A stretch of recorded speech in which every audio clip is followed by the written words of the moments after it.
رحمت کے یہ صحابی حذیفہ ابن یمان، حضور کے رازدار صحابی، رازدار، حضور نے منافقوں کے نام ان کو بتا رکھے تھے۔ حضور کے ٹائم میں منافق تھے تو اپنے ٹائم میں تو تھوک کے باؤ میں ملیں گے، مل رہے ہیں۔ حضور کے ٹائم میں تھے تو پھر حضور سے زیادہ مؤثر ذات تو کوئی ہے نہیں۔ ہاں، وہ بھاٹوں کو دیکھ لیں تو پتھر کلمہ پڑھنے لگ جائے۔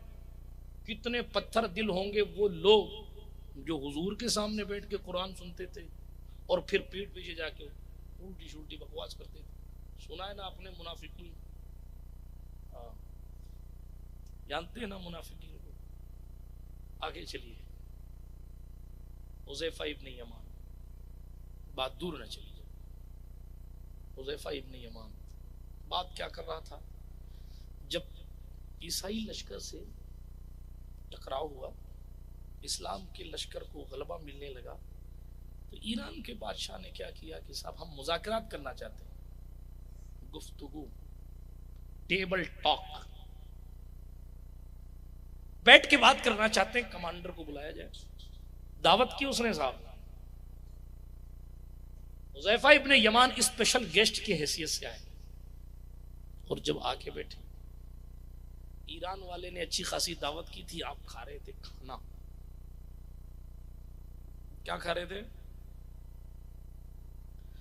بسم اللہ شریف پڑھ کے آپ نے کھانا شروع کیا تو ایک لقمہ آپ کے ہاتھ سے گر گیا، ایک لقمہ حذیفہ ابن یمان کے ہاتھ سے گر گیا رضی اللہ تعالی عنہ۔ جب گر گیا نا تو انہیں حضور کی ایک حدیث شریف یاد آ گئی۔ درود شریف پڑھنے آپ تو حدیث شریف سناؤں۔ اللہم صلی علی سیدنا مولانا محمد وعلی آل سیدنا مولانا محمد کما تحب وترضى بان تصلی علیہ صلاۃ و سلام علیک یا رسول اللہ صلی اللہ علیہ وسلم۔ بیٹا بس کرو، پانی ٹھنڈی میں زیادہ پلاؤ گے تو سب استنجا کرنے چلے جائیں گے، بس کرو۔ شکریہ آپ کا بہت بہت۔ بیٹھ جاؤ، تو بھی سن لے، جو میں پلا رہا ہوں وہ پی لے تھوڑا سا۔ حضور علیہ الصلوۃ والسلام کی وفا کا جام پلا رہا ہوں۔ دیکھیے آپ، بات بہت دور نہ چلی جائے، ذہن کو قریب کیجیے۔ حضرت حذیفہ ابن یمان عرض کیا کیا، رازدار ہیں حضور صلی اللہ علیہ وسلم کے، صحابی رسول ہیں، منافقوں کے نام حضور نے ان کو بتا رکھے۔ اس لیے ایک روایت ہے، حضرت عمر ابن خطاب اگر حذیفہ موجود ہوتے تو سرکار عمر جنازے کی صف کو دیکھا کرتے تھے کہ اس جنازے کی صف میں حذیفہ ہیں یا نہیں ہیں۔ اگر حذیفہ ہوتے تو عمر جا کے نماز پڑھا دیتے تھے، جنازے کی نہ ہوتے تو عمر رک جاتے تھے۔ کسی نے عمر سے پوچھا تھا کیوں آنا جانا ایسا ہے سرکار حذیفہ کی وجود کے بارے میں، سرکار عمر خطاب نے فرمایا تھا حذیفہ حضور کا رازدار ہے، یہ جانتا ہے کون مومن ہے کون منافق ہے، اس لیے اگر یہ کسی کے جنازے کے صف میں کھڑا ہوتا ہے تو عمر فخر سے اس کی نماز جنازہ پڑھا دیتا ہے، اور اگر حذیفہ نہیں کھڑا ہوتا تو اس کے بارے میں ڈاؤٹ فل ہوتا ہوں، اس لیے سوچتا ہوں، تحقیق کرتا ہوں یہ کیسا ہے، آگے بڑھوں کہ نہ بڑھوں۔ برادران ملت اسلامی، اس لیول کے صحابی حذیفہ ابن یمان، حضور علیہ الصلوۃ والسلام سے وفا کرنے والے حذیفہ ابن یمان۔ میں نے کیا جملہ کہا، ہمارا مزاج یہ ہو گیا، ہم سنت کے بارے میں غور کرتے ہیں، ہم اس پر عمل کرنا چاہیے کہ نہیں کرنا چاہیے، اس دور کے حساب سے یہ ٹھیک ہے کہ نہیں ٹھیک ہے، اس جگہ یہ کام فٹ ہے کہ نہیں فٹ ہے۔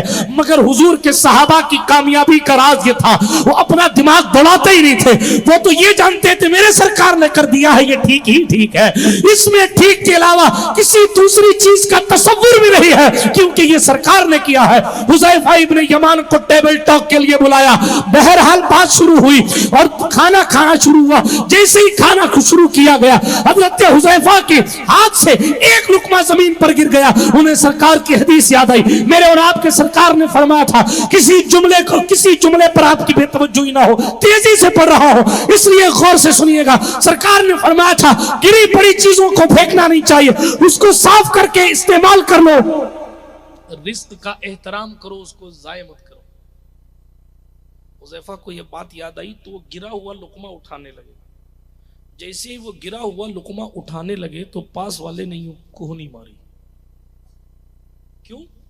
تاکہ وہ بتائے، او حذیفہ یہ کیا گاؤں والی عادت کر رہے ہو، تمہیں نہیں معلوم اس وقت ہم دنیا کے سپر پاور ایران کے ٹیبل پر بیٹھے ہیں اور ان کے سامنے اپنا اسٹیٹس مینٹین کرنا ضروری ہے، اس لیے گری ہوئی چیز کو اٹھانا یہ اسٹیٹس مطابق نہیں ہے، کیوں اٹھا رہے ہو؟ بات سمجھ آئی وہ کونی مار کے کیا کہنا چاہ رہے تھے؟ لقمہ گرا ہے، ایک لقمہ، اس ایک لقمے کو اٹھانے کے لیے سرکار حذیفہ ابن یمان جیسے جھکے، ہاتھ بڑھایا، پڑوسی نے ان کو توجہ دلائی، ایسا مت کرو اس لیے کہ تم ایران کے ٹیبل پر بیٹھے ہو۔ ہم ہوتے تو کہتے ٹھیک کہتا ہے، اپنا لیول تھوڑا ہونا چاہیے، ورنہ کیسے پتا چلے گا کہ اپنی خان پان کتنی شان والی ہے، کیسے پتا چلے گا اپنا رہن سہن کتنا شاہی ہے، اثر نہیں پڑے گا۔ لیکن وہ اثر اپنے ذاتی وجود سے زیادہ حضور کی سنت میں سمجھتے۔ سرکار حذیفہ ابن یمان رضی اللہ تعالی عنہ نے ان کو جواب دیتے ہوئے کہا، اترک سنت حبیبی لہؤلاء الحمقاء،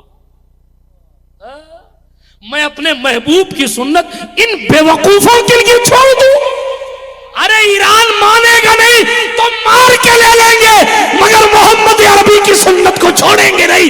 یہ قوم بے وقوف ہے جو حضور کو نہیں مانتی، ہم عقل مند ہیں۔ انہوں نے فرمایا کہ ہو سکتا ہے برکت اسی لقمے میں ہو تو ٹیبل ٹاک ایران سے ہو رہی ہوگی، مگر حذیفہ اس زمین پر بھی مصطفیٰ کی سنت کو ترک نہیں کرے۔ یہ تھے صحابہ، تو ترقی ان کے قدم کو چومتی۔ آج مدنی مول صاحب یوں مت کرو، وہ ناراض ہو جائے، اپنے تھوڑا سب کو راضی کر کے چلنا۔ مسجد کے صدر صاحب کو بھی یہی بیماری لگی ہوئی ہے، کمیٹی کے صدر صاحب کو بھی یہی بیماری لگی ہوئی ہے، جناب والا حالات یہ سے بن گئے، خدا جانے۔ کئی جگہ جلسہ کرنے جاؤ تو پہلے سائیڈ میں مقرر کو لے کر 4 بار ادھر ادھر کی بات کرنے کی کوشش کرتے ہیں۔ ہاں اللہ رحم فرمائے۔ لیکن عرض کیا کر رہا تھا، حضور کی سنت کی جہاں بات آ جائے وہاں ہم اپنا دماغ نہ لڑائیں، یہی عشق ہے اور یہی مفہوم ہے۔ انہیں جانا، انہیں مانا، نہ رکھا غیر سے کام، نہ رکھا غیر سے کام کا یہی مفہوم ہے۔ دماغ لگاؤ گے تو پھر غیر سے کام لے رہے ہو نا۔ بات سمجھ میں آئی؟